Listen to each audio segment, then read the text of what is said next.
course, let's also have Abanti Sankaranarayanan, EVP Group Public Affairs, Mahindra Mahindra, Dr. Anantharaman Subramaniyan, Head of Strategy Sustainability, CSR Skilling, Siemens Ltd, Seema Arora, Deputy Director General, CII, Ashish Parikh, COO, Diageo India. And to moderate this, I'm going to be inviting Shailendra Bhatnagar back again on stage.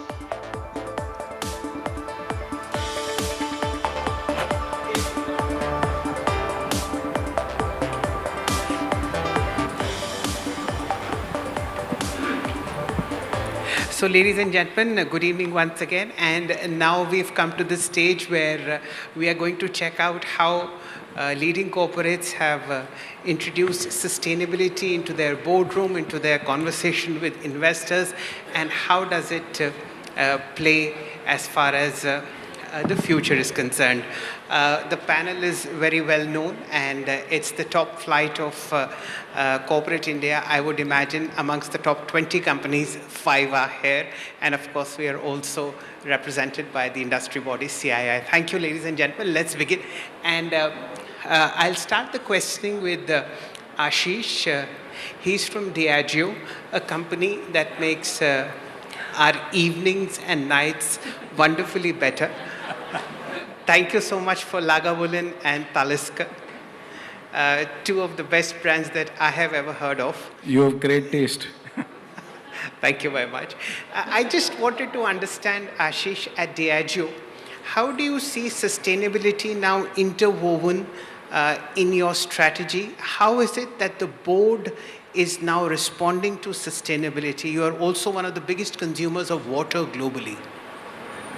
Great. Thanks for having me on the panel.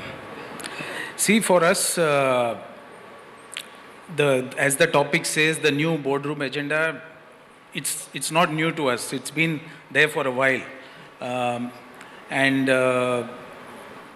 I look at the whole progress of Diageo, right, for us, this is embedded, the fact that a chief operating officer is sitting here and not the sustainability team is sitting here and talking about this Absolutely. topic says a lot about, the kind of seriousness that we have it. So for us, it's a business imperative.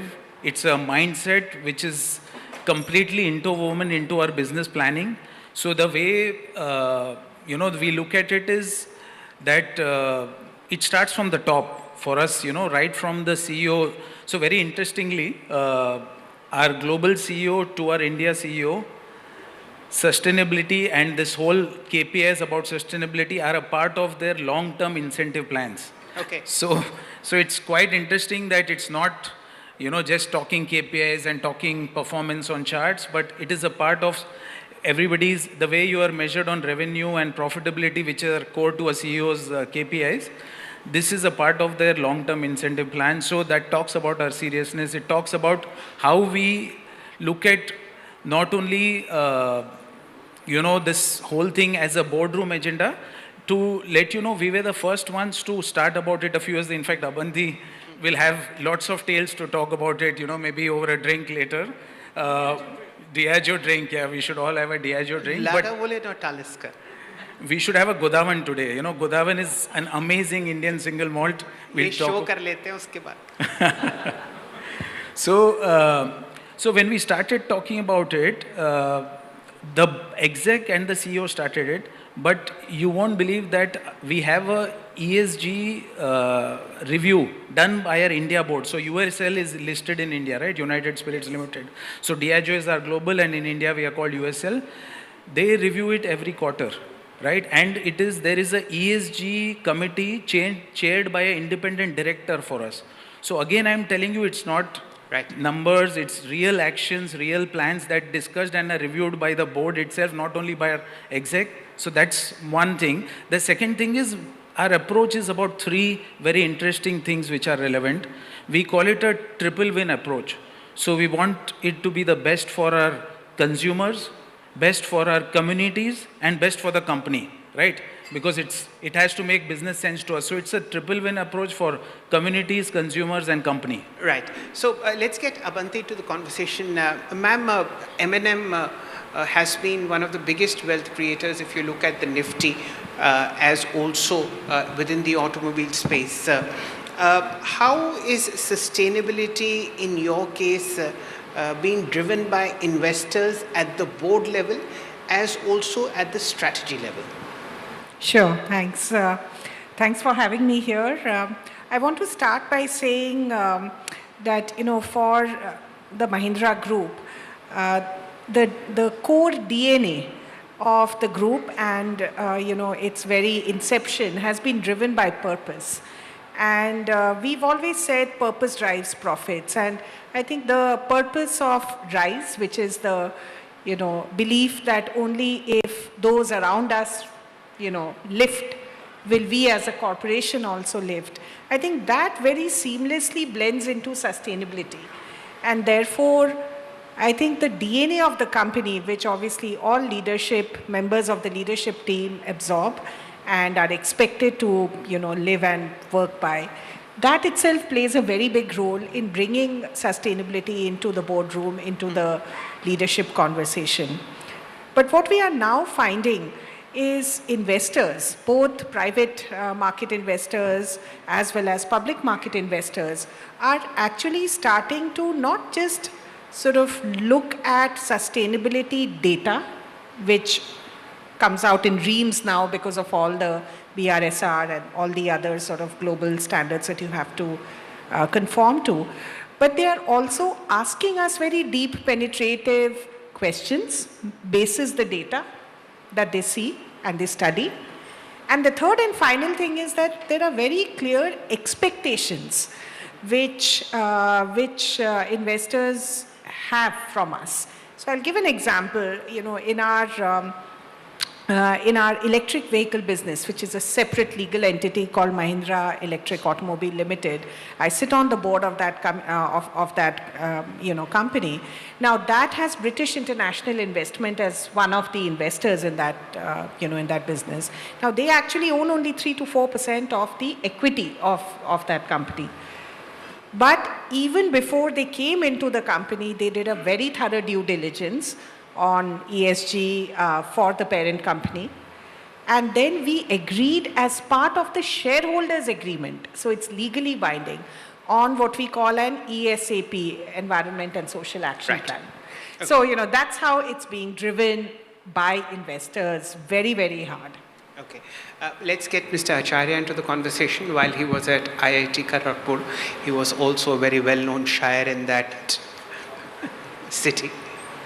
As the Chief Sustainability Officer at JSW Group, Prabodji, how do you, on the ground level, how do you translate sustainability into achievable practical targets? How is JSW actually doing it? Shailendra, thank you very much for that question. Sustainability is now part of our business strategy. But if you look back when I started my career long before, in late 80s and 90s, how the industry was looking at sustainability and the current, it is completely different. When I tell sustainability is part of business strategy in JSW and how it is translated, let me give you a couple of examples that how it has changed or transformed. I remember when I started my career in late 80s and we used to visit the steel plants, there used to be huge amount of deposits, looks like hills, and there were wastes coming out of the steel making process. It was not only creating pollutions, but it was also occupying very much of land. Okay. In JSW, what we have did, we turned that to an opportunity, use these slags to create cement, and we built JSW Cement as a company. This is an excellent example of how circularity is built into business practices. And by the way, in the process, JSW Cement not only created value out of waste, it also has the lowest carbon footprint in any cement company in the world. We are almost 1/3 of average emissions of the cement in the world. And still we got SBTi, approved also to our net zero target. That's one of the examples how it is getting converted a waste into a value and building a business practice.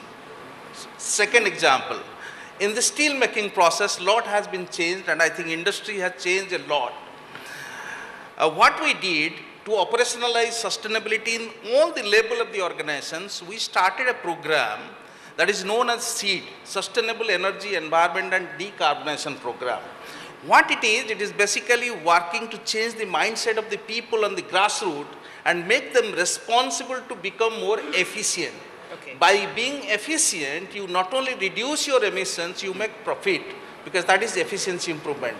By the way, the SEED program, we started 3 years before, and we have already reduced almost 3.5 million ton of CO2 emissions, and we have created value for the company.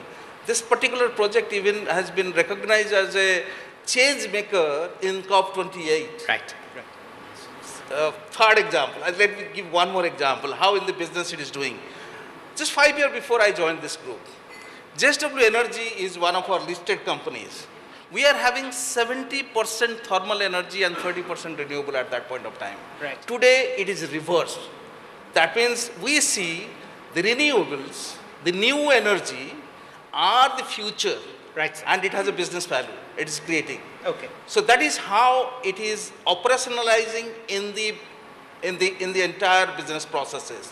Right. And to just support what Ashish told about, it started from the top. 25 to 30% of our KRAs of the top management are all sustainability KRA. They are related to climate actions, nature actions, and equity actions. Right. What we'll do now is get a global perspective on how sustainability is actually moving into India in boardrooms as well. We've got Dr. Anantharaman with us. Sir, you are the top man at Siemens. This is a German giant. How do you see global supply chains being future-proofed due to sustainability? What are the global perspectives that you're bringing to India? Thanks, Shailendra, and good evening, everyone. Thank you, panelists, for your perspectives. So, Siemens, as he pointed out, we are an engineering giant, and we make engineering goods for industrial infrastructure and utilities sector. We do everything that the nation building requires.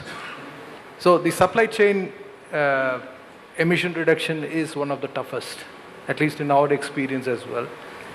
The emission in the upstream supply chain is roughly 25 to 100 times of your own operations because of various reasons. And what Siemens does is something what you would like to hear. We taste the champagne first, and then we serve it to our supply chain partners. So I don't know whether Diageo make champagne. So I just used a figurative I'm sure term. people are It waiting can for be the any evening rather beverage. than this conversation. So we are a digital leader.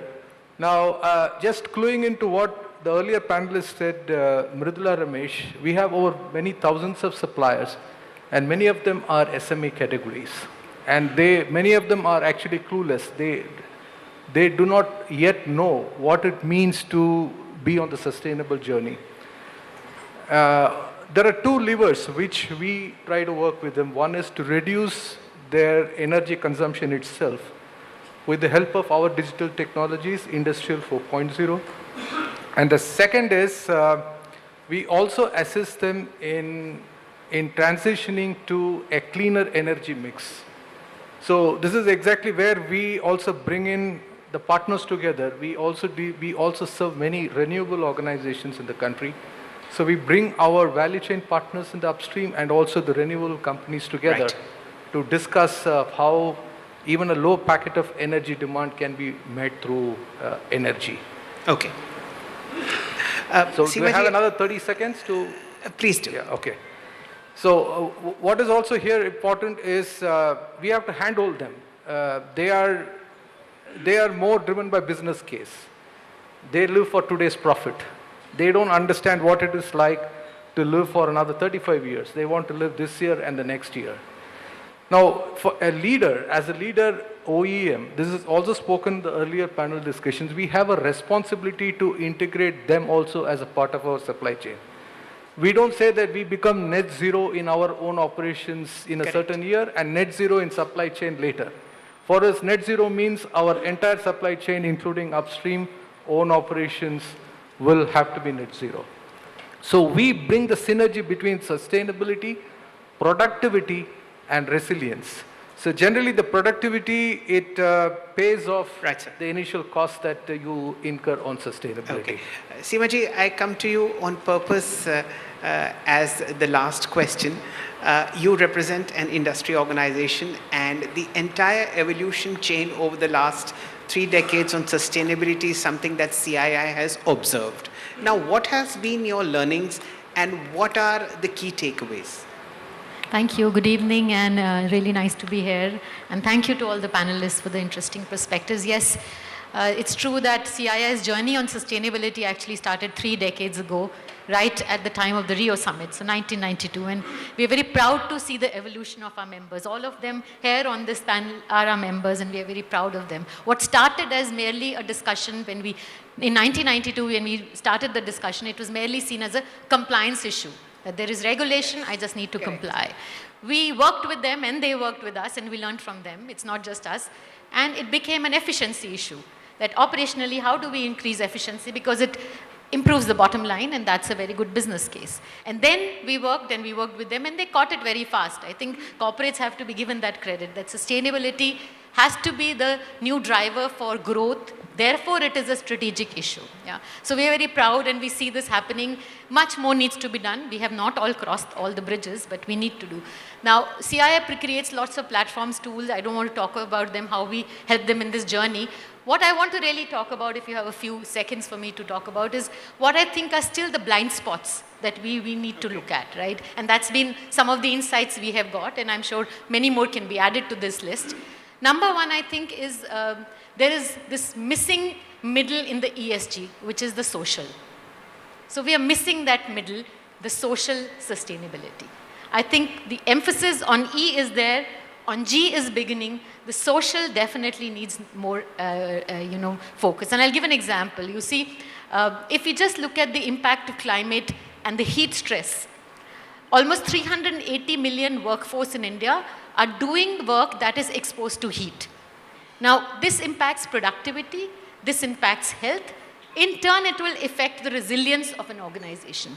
Are boards actually looking at this? Are they looking at this? And if they are, very good, many more need to. Our understanding is this is still very nascent, it needs to be done. Add on top of it, labor issues, labor rights, occupational health, all our issues are the middle missing S in the ESG that needs to be done. Second point, I just need to take 1 more minute, is really nature. I think climate is understood, nature is not understood. Nearly half of the global GDP is dependent on nature and the ecosystem. We need to understand as corporates and boards that we need to value and put in the true cost of nature. We use clean air, we use clean water, we do not actually value that properly. If we were to say that what will be our profit and loss statement if we reflected the true cost of using these ecological resources and then say that this is what we are bringing to the table as creating value, this is what the boards need to start looking. I have a few other things, but I'll stop right. Wonderful. Ashish, coming back to you, when you look at the Diageo board and how over the last 2 or 3 years has this sustainability practically rolled out in India at least, what are the 2 or 3 initiatives that you've taken? Right. So, really we are quite proud about the kind of work we are doing. There are some amazing programs that we have. We have 3 critical pillars under our, Spirit of Progress 2030 plan. There are, across the platforms we have KPIs till 2030. The 3 pillars are grain to glass sustainability, right? We want to pioneer this agenda, championing inclusion and diversity, and the third is positive drinking. Now, since you're, short of time, let me give you some really very interesting programs that are, getting rolled out, on the ground. So let me start with positive drinking. It's a we believe in drink better, not more, right? So with that philosophy on positive drinking, we have a Act Smart India program where we are talking to underaged, youth of today to talk about the ill effects, of, how we are educating that, what is the right level of moderation. We've gone and taught more than 500,000 youth across schools, colleges, and through digital channels, across India. The second thing is wrong side of the road. Lots of accidents in India happen because of drink and drive, right? We have partnered with more than 79 RTOs in India, where we go through a program which talks about the ill effects of drinking and driving and what are the precautions you need to take. So very interestingly, we have a tab when you go to an RTO. Before you get a license, you got to go through a test. They will test your knowledge and they will give you all the ill effects, and then there'll be a quiz pre and post. Only if you clear that, you will get a license. So these are the kind of, and we've done, by the way, more than 1 lakh, it's now more than 1 million, people have started, going through these tests across 79 RTOs. A lot of them in states like Uttar Pradesh, which are maximum young people having the higher penetration into alcohol, right? The LDA in Uttar Pradesh is the highest. So out of 79, we have more than 14 UP itself. So these are the kind of programs. We've got water stewardship. Our Alwar distillery has got the Asia's, best award on water stewardship, and this is all about, we've actually given 1.1 million cubic meters of water back to the society. Okay. So we are actually supposed to use water for making alcohol, but we are giving it back, right? Packaging. 99% of our packaging is already recyclable. That 1% we are not sure, the brown tapes that we use on the cartons, right? We are not sure about that. Otherwise, I would have said 100% of our packaging, is recyclable. Right. So we've got like that lots of examples, even on energy. We are 98.9% renewable energy. All our direct operations, we've removed coal. We are using only biofuels. Right, so that's the kind of strong drives we are taking. Right. Brands like Godawan, I'd like to tell you something which is Godawan is the purpose-led brand. Every bottle of Godawan, which is an amazing Indian single malt, we give back the proceeds to saving the great Indian bustard. It's a very endangered species in Rajasthan, right? Like you would then save the tiger many years ago. We are doing a lot with the conservation of the great Indian bustard. Only about 100 odd birds are left in India.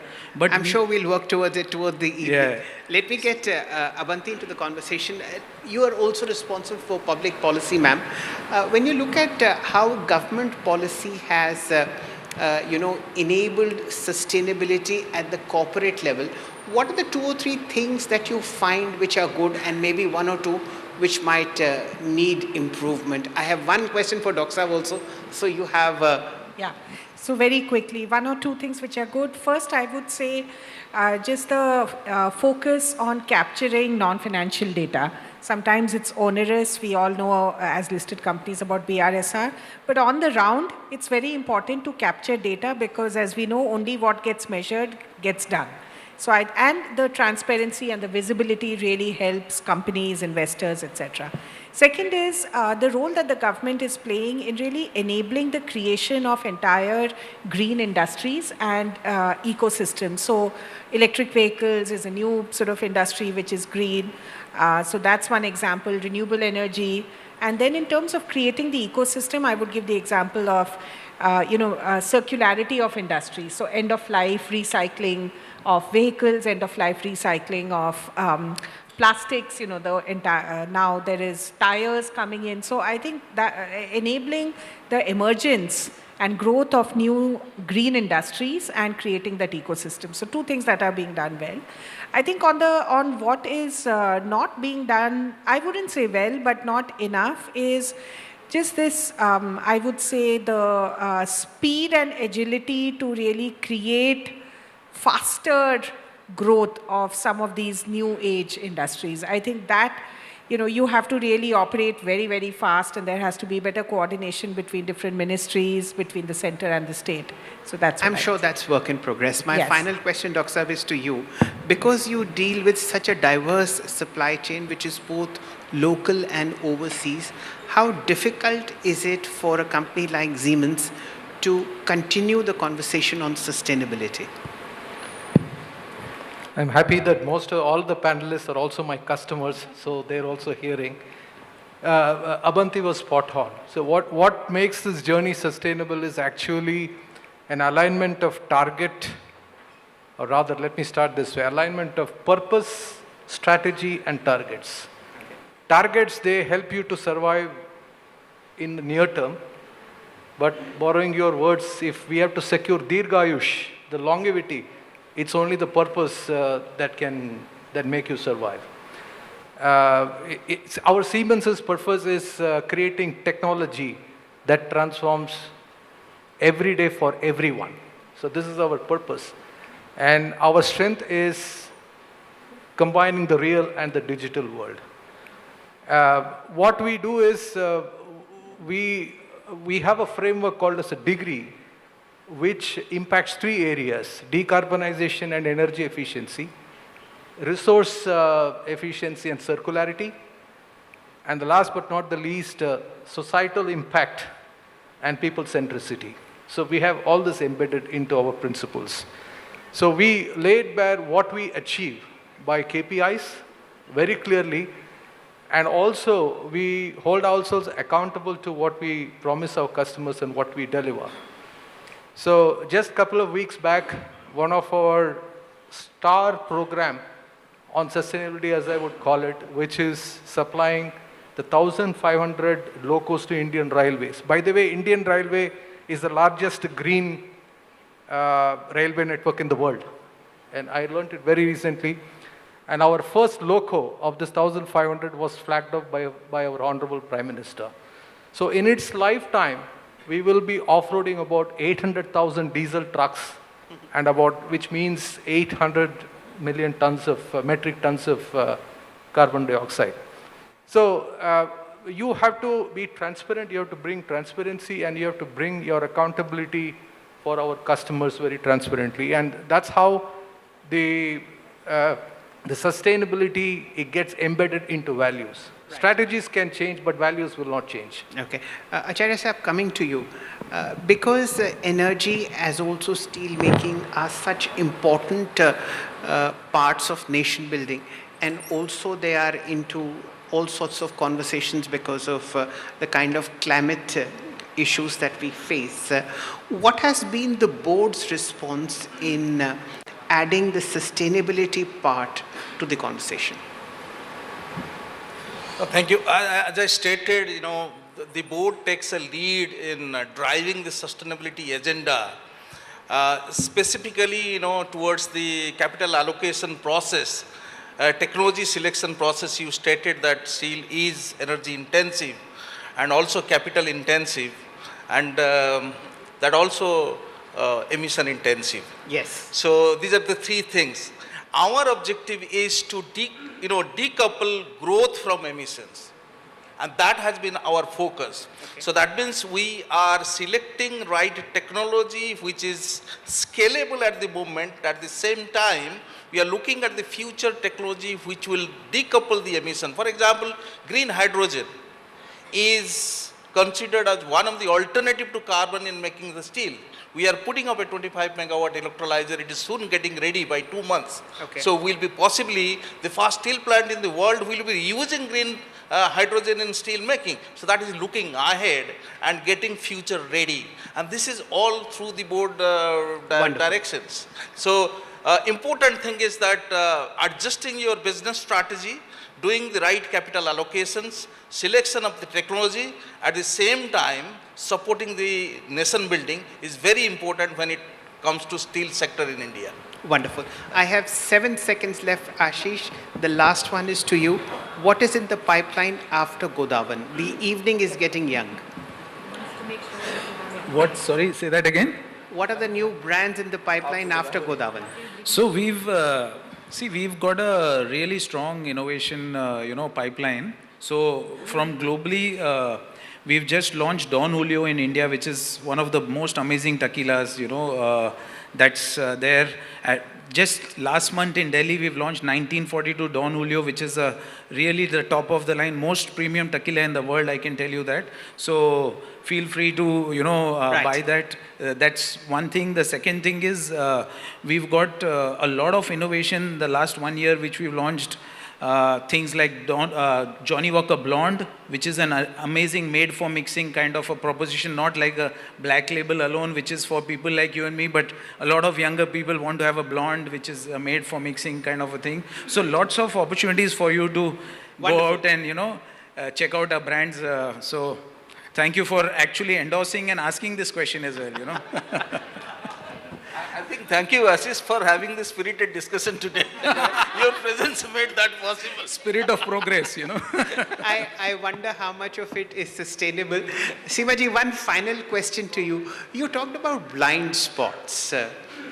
What comes to your mind immediately? I mentioned a few blind spots, but I just want to, the biggest, challenge I think is really folding in the MSMEs into this entire conversation. Even here we only have the large companies, and I'm very grateful for all the work they're doing, but no transition and no sustainability transition is complete if you don't bring in the MSMEs. And I think points were made around that. But one of the things that I really want to say is that the large companies need to mentor, partner, and capacitate the MSMEs. And in fact, ESG performance of large companies should mirror the ESG performance of the value chain, right? In CII, we have a program which we call EcoEdge, where we look at the value chain, upstream and downstream. We do their performance rating, and the OEM or the large company's performance rating is dependent on the rating of the upstream and downstream. So unless we start to, and at the board level also, unless the board starts to be more accountable about what is outside the boundary also. And just one data point, we have BRSR in our country, and we have, for financial year 24, there is a study of almost 800 such BRSR companies' reports, and only 1 in 4 is actually reporting scope 3 emissions.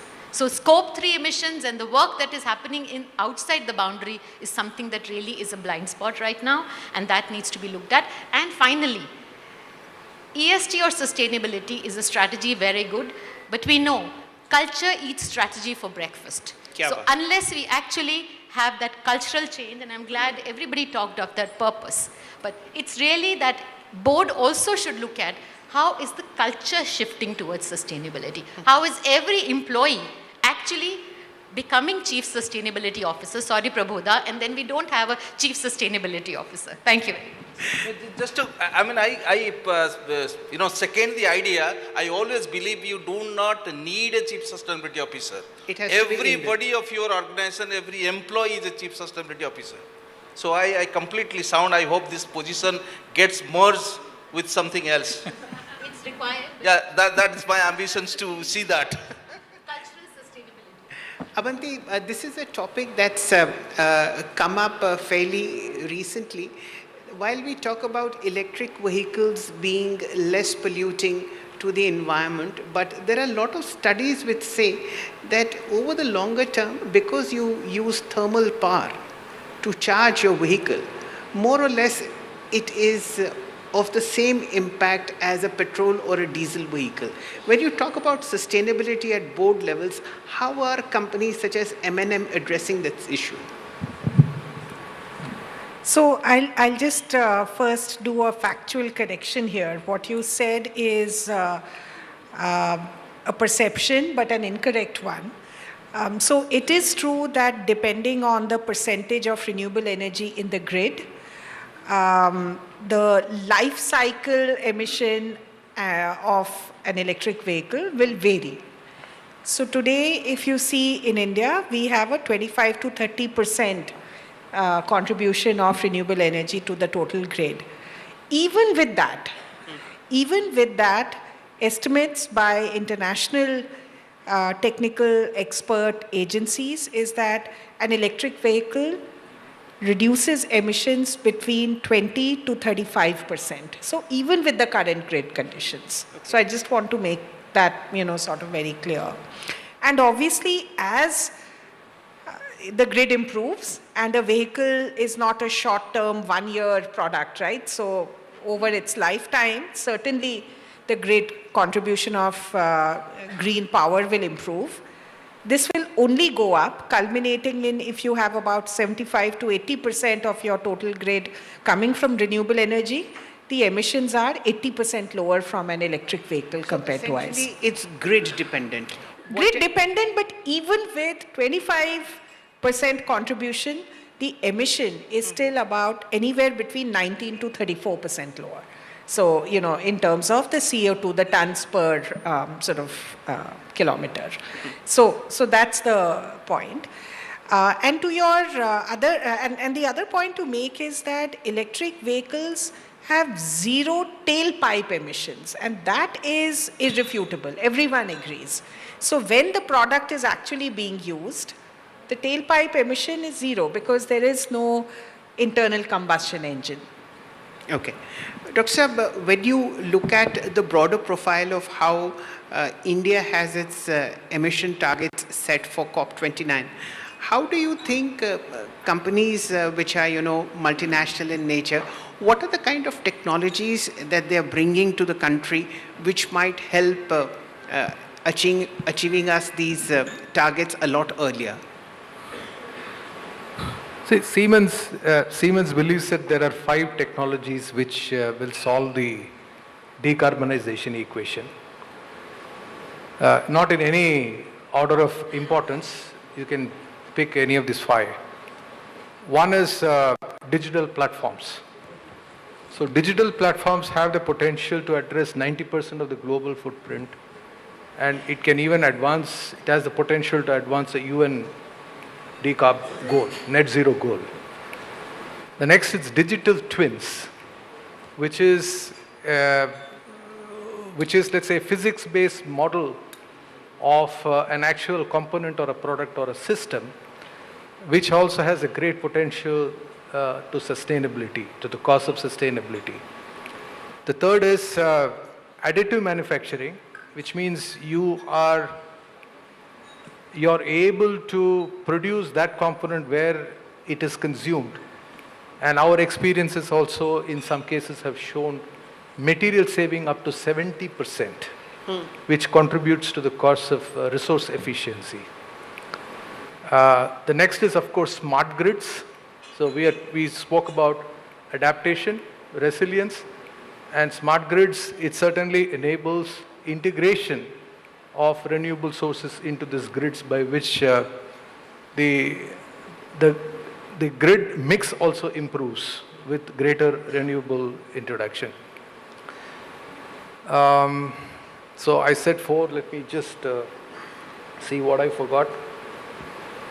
Meantime, let's get Prabodha into the conversation. Acharya Sahab, when you look at this process of both steel making and producing energy, how do you see over the next 5 or 7 years the mix changing towards renewables for steel as a consuming agency and for JSW Energy as a producing power?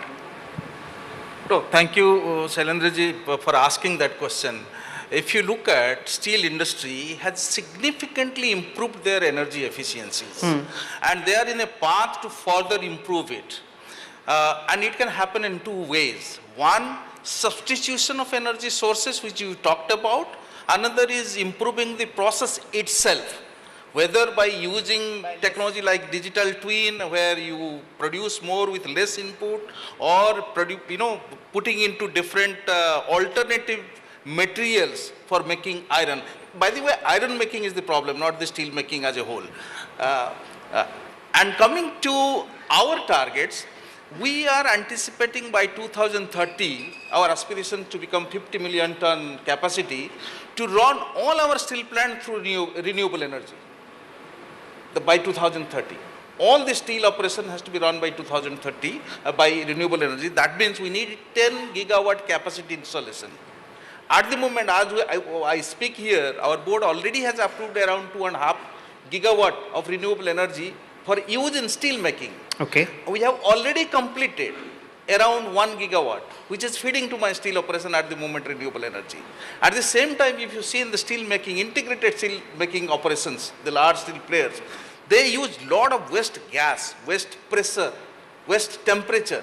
There are no more waste. They are getting used to further generate energy and being used in the process, and that is adding to the significant energy reductions. So to answer your question, as a consumer, in JSW Group, as a steel industry, we are aspiring to run with all renewable. 10 gigawatt by 2030, that's our aspirations. We already in the course. Second, as a steel industry as a whole, you see announcement of all the big players like Tata Steel, M&S, SAIL, JSPL, everybody has gone very ambitious on using renewable energy in their portfolio. They have all announced. Right. So steel industry as a whole is trying to not only be green, but also to support the green revolutions of the country. Wonderful. Dr. Saab, you have a final point. Sorry, I missed the fifth one, which is industrial AI. Okay. So whatever you've already bottomed out in terms of efficiency, so if you bring in industrial AI, we have got experiences that an additional up to 20% of energy savings sir. can be achieved. Thank you. Thanks for your patience. That, ladies and gentlemen, was the panel. I hope you look forward to the evening. All thanks to Ashish. And let's try all the spirits that are there on the panel as well. Thank you so much. Huge round of applause, ladies and gentlemen, for this exciting panel. Let me please request Mr. Siddharth Basu Chatterjee to please join us on stage, present a token of appreciation to all our panelists.